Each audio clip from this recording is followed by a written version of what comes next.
గ్రేటర్లో 25 లక్షల మొక్కలు నాటడానికి మరి ఈరోజు కార్యక్రమం చేపట్టినారు. చాలా మంచి కార్యక్రమం ఇది. దీంట్లో ప్రతి కాలేజీలో కూడా విద్యార్థులంతా కూడా ముందుకొచ్చి మొక్కలు నాటడం కూడా జరుగుతున్నది. ఈ గ్రేటర్లో కూడా 10 కోట్ల మొక్కలు నాటాలని చెప్పేసి కూడా కార్యక్రమం చేపట్టడం జరిగింది. దీనికి అన్ని మరి ఏర్పాట్లు కూడా చేయడం జరిగింది. మొక్కలందరికీ కూడా కాలేజీలో కానీ డిపార్ట్మెంట్ వారిగా కానీ ఇవ్వడం కూడా జరుగుతుంది. కాబట్టి మన గౌరవ ముఖ్యమంత్రి గారు నల్గొండ నుంచి స్టార్ట్ చేసి తెలంగాణ 10 జిల్లాలో కూడా పెద్ద కార్యక్రమం చేపట్టడం జరిగింది, హరితహారం. దీనికి మీరు అందరూ కూడా సహకరించాలని చెప్పుకుంటూ మరి కేటీఆర్ గారు కూడా ఉదయం నుంచి కూడా చాలా మన రంగారెడ్డి జిల్లా హైదరాబాద్ ప్రాంతంలో పెద్ద ఎత్తున ఈ హరితహారంలో పాల్గొని ఇక్కడ మల్లారెడ్డి గారి కాలేజీకి రావడం జరిగింది. మరి ఇంకా ముందు కూడా అన్ని జిల్లాల్లో కూడా ఈ హరితహారాన్ని జయప్రదం చేయాలని చెప్పుకుంటూ అందరికీ నమస్కారాలు చెప్పుకుంటూ సెలవు తీసుకుంటున్నాను. అందరికీ నమస్కారం. ఏం మాట్లాడినా మల్లారెడ్డి గారు మాట్లాడిన తర్వాత మాట్లాడితే బిర్యానీ తిన్న తర్వాత పప్పన్నం తిన్నట్టు ఉంటుంది. నేను ఇప్పుడే బోయపాటి శ్రీనివాస్ గారికి చెప్తున్నా, మల్లారెడ్డి గారిని తొందరలో సినిమాల్లోకి తీసుకపో, సినిమా ఇండస్ట్రీకి మంచి ఒక బ్రహ్మాండ, అది కాదు హీరోనా లేక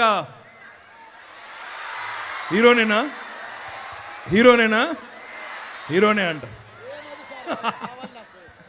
మొత్తానికి నేను రెండోసారి మల్లారెడ్డి గారి ప్రసంగం వినడం. మొట్టమొదటిసారి మొన్న మనోహర్ పారికర్ గారు మన డిఫెన్స్ మినిస్టర్ గారు వచ్చినాడు. అక్కడ కూడా అందరినీ ఉర్రూతలూగించి అక్కడ కూడా డిఫెన్స్ మినిస్టర్ గారితో సహా అందరినీ కూడా ఆకట్టుకునే విధంగా ఆ రోజు మాట్లాడడం జరిగింది. ఈరోజు మరి గౌరవనీయులు సహచర మంత్రివర్యులు మహేందర్ రెడ్డి గారు, పద్మారావు గారు, వేదిక పైన ఇంకా చాలామంది పెద్దలు ఉన్నారు. అందరికీ మన ప్రధానంగా ఈరోజు ఇక్కడికి మమ్మల్ని రప్పించిన మల్లన్నకు, మరి కార్యక్రమానికి విచ్చేసిన 3 గంటలు ఆలస్యమైన చాలా ఓపికగా ఇప్పటిదాకా అందరి ప్రసంగాలు ఆసక్తిగా విన్నట్టుగా నటిస్తున్న మీ అందరికీ కూడా పేరు పేరున బోయపాటి శ్రీనివాస్ గారి సినిమాల కంటే మంచి నటులు మీ దగ్గరే ఉన్నారు ఇక్కడ అందరూ. నైస్. కానీ మల్లారెడ్డి గారు చెప్పిన దానిలో 2 విషయాలు ఉన్నాయి. ఒకటి, హైటెక్ సిటీ వరకు మాత్రమే అభివృద్ధిని పరిమితం చేయకుండా ఈ ప్రాంతానికి కూడా తీసుకురండి, ఇక్కడ కూడా వేలాది మంది పిల్లలు అన్నారు, తప్పకుండా ఆ కార్యక్రమాన్ని చేస్తామని చెప్పి కూడా మీకు తెలియజేస్తా ఉన్నాం. రెండవది, మేము ఇక్కడికి వచ్చిన ముఖ్యమైన కార్యక్రమం మీ అందరినీ కూడా కోరేది ఒకటే, ఈరోజు మన కోసం కాదు, మన భవిష్యత్తు కోసం, మన భవిష్యత్ తరాల కోసం మన గౌరవ ముఖ్యమంత్రి గారు కేసీఆర్ గారు హరితహారం కార్యక్రమం అనే ఒక కార్యక్రమాన్ని తీసుకున్నారు. ఇది సామాన్యమైన కార్యక్రమం కాదు. ప్రపంచ చరిత్రలో, మానవ ఇతిహాసంలో ఇది 3వ అతిపెద్ద ప్రయత్నం. ప్రతి సంవత్సరం 46 కోట్ల మొక్కలు, 5 ఏళ్లలో 230 కోట్ల మొక్కలు నాటాలనే సంకల్పం. ఇది ప్రపంచంలోనే 3వ అతిపెద్ద ప్రయత్నం అని చెప్పి ఈ సందర్భంగా నేను మీకు విజ్ఞప్తి చేస్తూ ఉన్నా.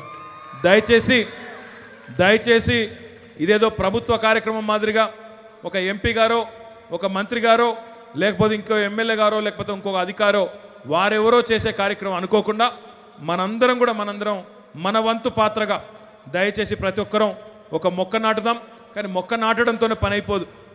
ఆ మొక్క నాటి సంరక్షించి కాపాడి కొద్దిగా పెద్దగా అయ్యేదాకా, ఇప్పుడే మల్లన్న కూడా చెప్పిన, అక్కడ నేను నాటిన మొక్క మా మహేందర్ రెడ్డి గారు, పద్మారావు గారు, ఇంకా ఇతర సోదరులు నాటిన మొక్కను దయచేసి కాపాడి మళ్ళీ, ఎందుకంటే తెల్లారి ప్రెస్ వాళ్ళు వచ్చి ఫోటో కొట్టి మంత్రి వచ్చిండు, మొక్క పెట్టిండు, అయిపోయింది దాని పని అని చెప్పి తెల్లారి రాస్తారు. అందుకే నా విజ్ఞప్తి, దయచేసి మీరందరూ కూడా ఒక్కొక్కరు ఒక ఛాలెంజ్గా తీసుకొని మీ ఇళ్లల్లో, మీ కాంప్లెక్స్లో, మీ కాలేజీలో ఎక్కడ అవకాశం ఉంటే అక్కడ హైదరాబాద్లో ఈ ఒక్కరోజే 25 లక్షల మొక్కలు నాటినాం. దయచేసి మీరందరూ కూడా అంతే పట్టుదలతో, అంతే శ్రద్ధతో మొక్కలు నాటాలని, వాటిని కాపాడాలని. ఇవన్నీ ఎందుకంటే మీరు చూస్తూ ఉన్నారు, ఒకప్పుడు గ్లోబల్ వార్మింగ్ అంటే ఇదేదో వేరే దేశాలకు సంబంధించిన అంశం అనుకున్నాం. గ్లోబల్ వార్మింగ్ అంటే మనకేం కాదులే, ఎక్కడో బాగా డెవలప్ అయిన అమెరికాకో, యూరోప్కో, ఇంకెవరికో వస్తుంది తప్ప మనకేమవుతుంది అనుకున్నాం. కానీ మీరు చూస్తున్నారు, వానాకాలంలో వానలు వస్తలేవు, ఎండాకాలంలో రాళ్ల వానలు వస్తున్నాయి, ఎండాకాలంలో 50 డిగ్రీలు మాడు పగిలిపోయి ఎండగొడుతుంది. కాబట్టి ఈ పర్యావరణ సమతుల్యత, ఈ బ్యాలెన్స్ ఏదైతే తప్పిందో మన ప్రకృతిలో, దాన్ని తిరిగి సాధించాలంటే ఖచ్చితంగా ఇది ఒక్క మార్గం తప్ప వేరే మార్గం లేదు.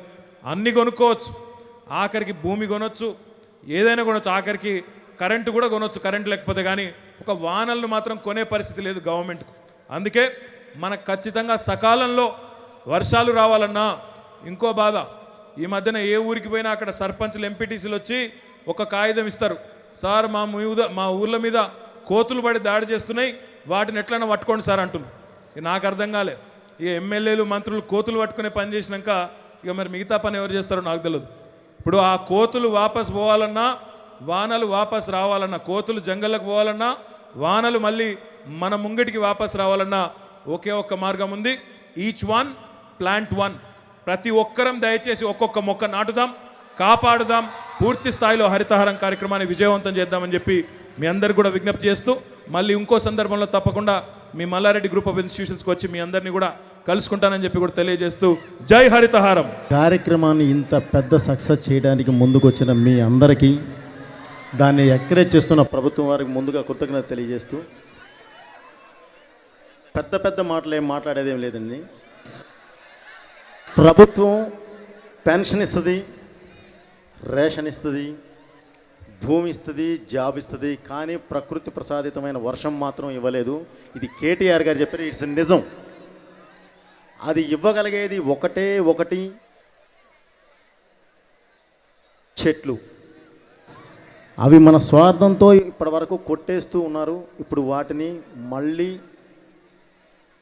మన బిల్డింగ్లు కానీ ఎలా పునర్నిర్మిస్తామో అలా వాటిని నాటి ఒక జీవం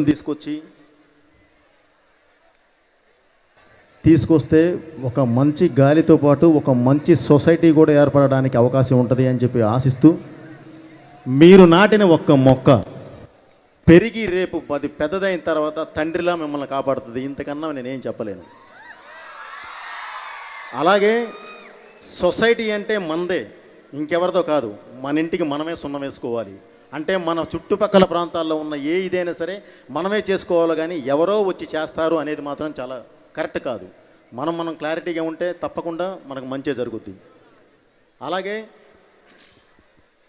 ఇప్పుడు మీ ఉత్సాహం, ఎంత అద్భుతమైన ఉత్సాహంగా ఉన్నారంటే మిమ్మల్ని చూస్తే ఈ ఉత్సాహంతో ఎక్కడికైనా వెళ్ళగలరు, అంత ఇదిలో ఉన్నారు. సో అలాగే ఇదే ఉత్సాహంతో ప్రతి ఒక్కళ్ళు ఒక్కొక్క చెట్టు నాటి మీ విఘ్నత, మీరు మంచి భారతదేశ పౌరులుగా నిరూపించుకుంటారని చెప్పి ఆశిస్తూ, తప్పకుండా అది నెరవేరుస్తారు అని చెప్పి కోరుకుంటూ, అలాగే ఇది చెట్లు నాటడము అనేది ప్రజా కార్యక్రమం. అలాంటిది ప్రభుత్వం పూనుకొని ఈరోజు మీరు బాగుండాలి, నీరు కావాలి, మీరు బాగుండాలి, పొలాలు పండాలి, ప్రతి ఒక్కళ్ళు బాగుండాలన్న ఉద్దేశంతో ప్రభుత్వం ముందుకు వచ్చింది. ఇది చేస్తున్నందుకు ప్రతి ఒక్కళ్ళు ప్రభుత్వానికి కృతజ్ఞత తెలియజేయాలి. అలాగే మీరు ఆరోగ్యంగా ఉండాలి అని చెప్పి యోగాని వాళ్ళే ప్రారంభించారు, ముందుకు తీసుకొచ్చి ఆ కార్యక్రమాలు చేపట్టారు. అలాగే స్వచ్ఛ హైదరాబాద్, స్వచ్ఛ తెలంగాణ అని చెప్పి మీ ముందుకు వచ్చారు. సో ఇన్ని కార్యక్రమాలతో ఈరోజు మీ ముందుకు వస్తున్నందుకు గౌరవ ముఖ్యమంత్రి వర్యులు కె చంద్రశేఖరరావు గారికి, అలాగే ఆ మంత్రివర్గానికి ప్లస్ తారక రామారావు గారికి ప్రత్యేకంగా కృతజ్ఞతలు తెలియజేసుకుంటూ, మీరందరూ కూడా ఇలాంటి వాటిని ఎంకరేజ్ చేస్తారు అని ఆశిస్తూ నాకు ఈ అవకాశం ఇచ్చినందుకు ప్రతి ఒక్కళ్ళకి థ్యాంక్ యూ.